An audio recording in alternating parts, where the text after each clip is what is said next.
John Constantine, a Hellblazer podcast.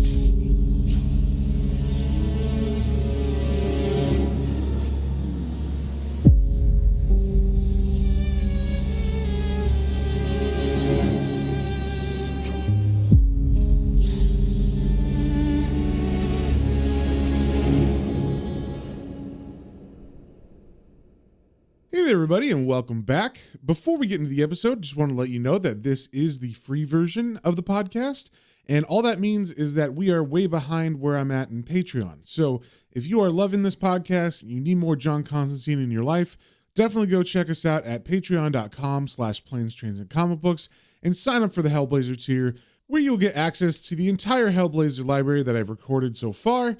And also you'll get access to the exclusive episodes of the Planes, Trains, and Comic Books main podcast. So if any of that sounds good to you, definitely go over to patreon.com/planes, trains, and comic books, all one word, and sign up there. And with that out of the way, let's get into the issue. Today we are reading Hellblazer number 58, and just a little catch up on what's been going on in the last issue. Chaz was taking John to meet his uncle, and when they got there, Chaz's uncle was dead. It was all sad and everything.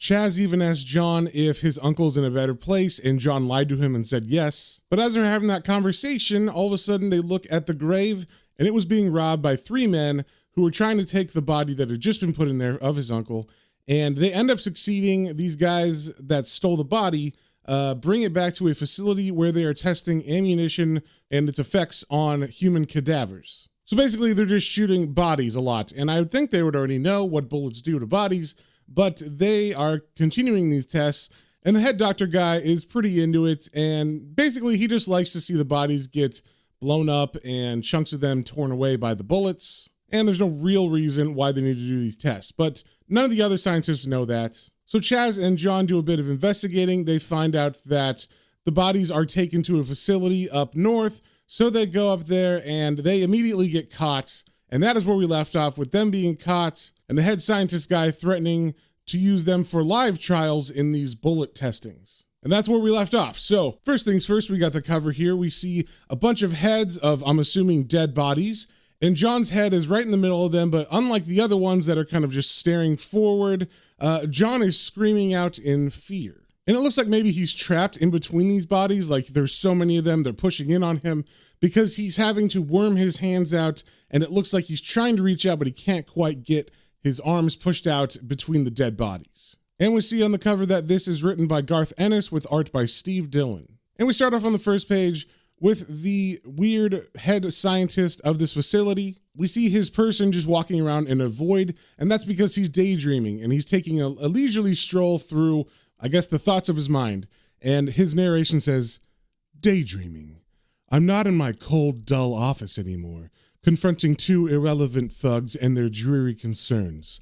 I'm in my orchards. I've grown something special here, strange fruit that hangs rotting from invisible trees. And why? To prove a point." And the whole time that narration was going on, we were just focusing on him walking towards the reader, and in each panel, he was getting closer and closer until we got a close-up of his face, and then we get, on the next page, as we turn, a full-page splash that's zoomed out, and we see in this orchard of his, he is surrounded by the bodies of the people that he has used in his tests. So, and they all look like they've been shot up, their arms are falling off, or they don't have arms or legs or parts of the rib cage or face. And he's just happily staring at them as they float around him. And actually, I think he said there was like invisible trees they're hanging from, maybe something that he's seeing. But yeah, they definitely look like they're hanging in midair around him. And his narration continues, but the narration is of a quote that someone had said to him at some point in his life, possibly while he was in medical school. So as he looks up and smiles at the bodies, he's thinking of the quote, "The human body is a remarkable organism, Dr. Amos.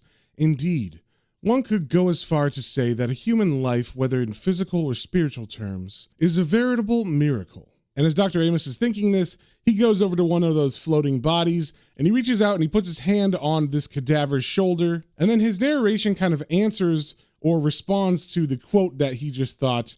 And he says, "Gentlemen, I am sorry, but I must disagree in the strongest possible terms." And as he says that, He grabs the shoulder and he begins to tear the body in half, and you see the rib cage and the innards fly all over the place. But like I said, this is all in his head, so I mean, it's gross, but everything is tinted purple in this imaginary daydream of his, so it's not really bloody or the color of blood or actual meat. Then we cut to Dr. Amos sitting in his office, and we're right where we ended in the last issue, where John and Chaz are in this man's office, and they've been taken prisoner. So I guess that daydream is what was going on in his brain while he was questioning John and Chaz. And Dr. Amos is going through Chaz's things, like his wallet, and he's taking note of Chaz's personal information. And we see that both Chaz and John look pretty angry as they give him an icy stare as he does this. And he says to Chaz, "It doesn't matter if your friend won't tell me his name, Mr. Chandler. The same goes for his admirable icy stare. This center runs ballistic tests for a private munitions firm. Human cadavers, such as your uncle's, Mr. Chandler, are obtained illegally, more cheaply and in greater numbers than official channels could ever allow. It's a simple matter of supply and demand. You gentlemen have attempted to disrupt this process without aid of any wider authority. You are alone. No one will come to your assistance." And as he says this last line, Chaz gets kind of wide-eyed because he realizes that this is a threat, of course, from the doctor. And John's face doesn't move at all. He's still just giving that same steely stare. And the doctor continues, "You will be used in trials of various weapons and bullet types to determine the effects of high and low velocity projectiles on a living body under fully controlled laboratory conditions. I am almost grateful for your cooperation in this important step forward for the field of ballistics research. Good day." And then the guards begin to escort Chaz and John out the door, and Dr. Amos is still looking at Chaz's wallet, and specifically his ID, and before Chaz completely walks out the door, Dr. Amos asks Chaz a question saying, "Mr. Chandler, your driver's license gives your name as Frank William Chandler. Yet earlier, I heard your companion refer to you as Chaz. As your name is not Charles, I am curious as to why he shortened it in this manner. Why are you known as Chaz?" And then Chaz turns around and just answers him straight, and it seems like John is either embarrassed or annoyed at either Chaz's willingness to answer the question or the answer itself, which is kind of silly. But Chaz answers the doctor saying, well, it's after that bloke who managed Jimi Hendrix, isn't it? He was called Chaz Chandler, so me mates called me Chaz too, because we got the same last name. Kind of like a joke, you know what I mean? And then Dr. Amos stares at him curiously and says, "Jimi Hendrix?" Then we get a hard cut to the cell that Constantine and Chaz are being held in, and Chaz is commenting on what just happened with the doctor in his office, and he's saying, "How could anyone go through life without hearing Purple Haze?" So the doctor had never heard of Jimi Hendrix, and this is baffling to Chaz, and John answers him, maybe he likes Floyd better. But Chaz is actually kind of worried about this whole situation, so he says, "John, this is serious. That nutter's gonna shoot us. He said they were off to clear the ranges. We're gonna die." And then John gives a little smile as he leans against the wall and he says, "Nah, I can't afford to. And if I go home without you, your lovely wife's gonna cut my bollocks off." And Chaz is happy to hear this, so he says, "Thank Christ. How do we get out then?" And then John looks at him confused and says, "Out? How the bloody hell do I know?" Then we cut to some ethereal realm. I don't know exactly where we're at, but it is some place that spirits go to, because we see the spirit of one of the cadavers that was being used in those ammunition tests is flying around amongst possibly other spirits, but it looks kind of just like an amorphous cloud that's surrounding him. And we get his narration that says, "Imagine your first glimpse of heaven. You fell off the bridge on a warm summer night, a little too drunk to make it home safe. A cold river, a dark nothing, the warm winds of eternity, and you're nearly there. You're close enough to understand." And we see that this spirit is flying around with a big smile on his face, and he looks really peaceful and serene, and the narration continues. "Mother singing you to sleep. Warm first kiss to keep out the cold. A bubbling mountain stream you could swear was just singing for you. Marijuana smoke and the song Healing of the Nation. Heaven lets the good times roll forever." And then we get a panel that is completely solid black, and it's as if whatever was just happening gets cut off from the spirit, and the spirit's narration continues. "That first glimpse of heaven was all you got.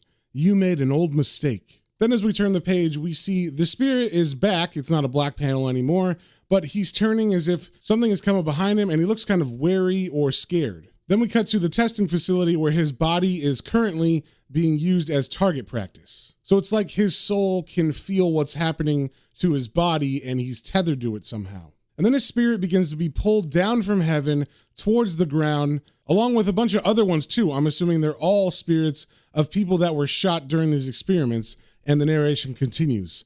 All of a sudden, the good times aren't worth a damn. There are others caught on creation's horizon, and they can't go up or down, but you were nearly there. They've spoilt it on you, and the others can't take much more. The winds will rip them apart if they're out here much longer. So the spirit begins to fly down to the earth and eventually makes it to the facility that he's being kind of pulled to. And his narration says, there, this is where it happens. This is where they ruin paradise. And when he gets to the building, he's able to just fly through the walls because he's a spirit.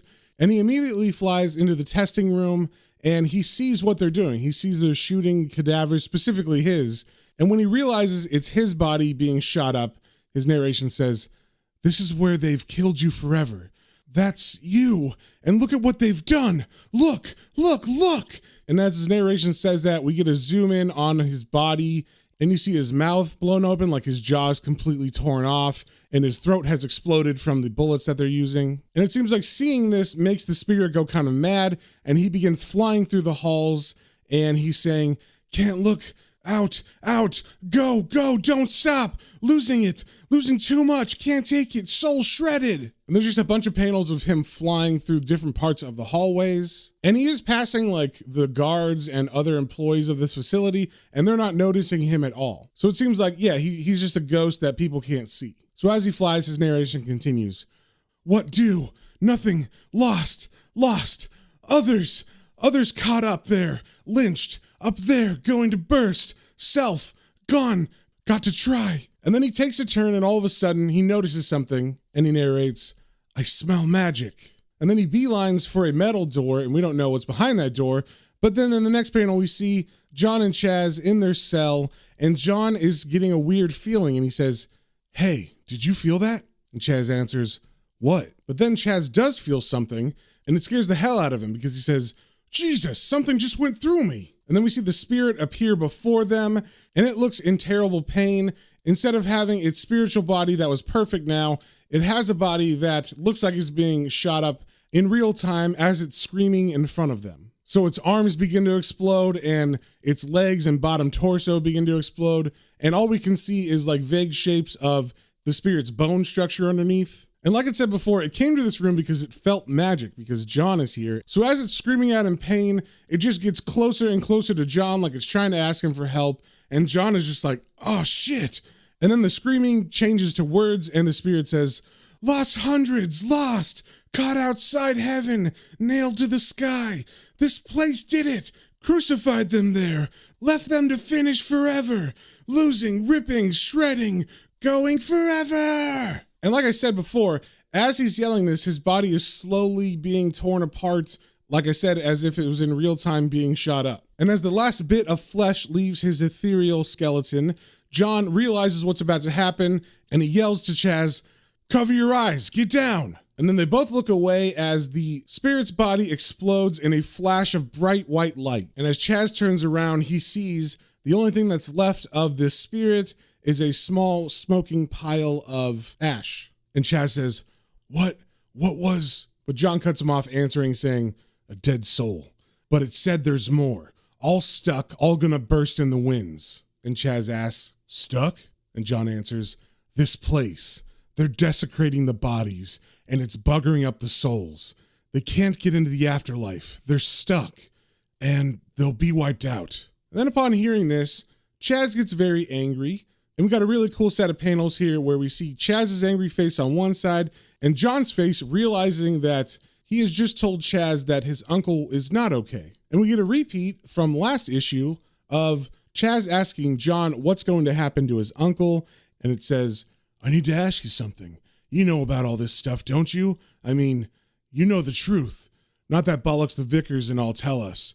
Is my Uncle Tom in a better place? And you hear John's answer, of course he is, mate. And this is the moment that John realizes he's a son of a bitch for telling Chaz that and lying about it, and Chaz realizing that John did lie to him about where his uncle went. So John, feeling guilty, says, shit, look, mate, I'm sorry. I didn't know. But we can maybe save him, right?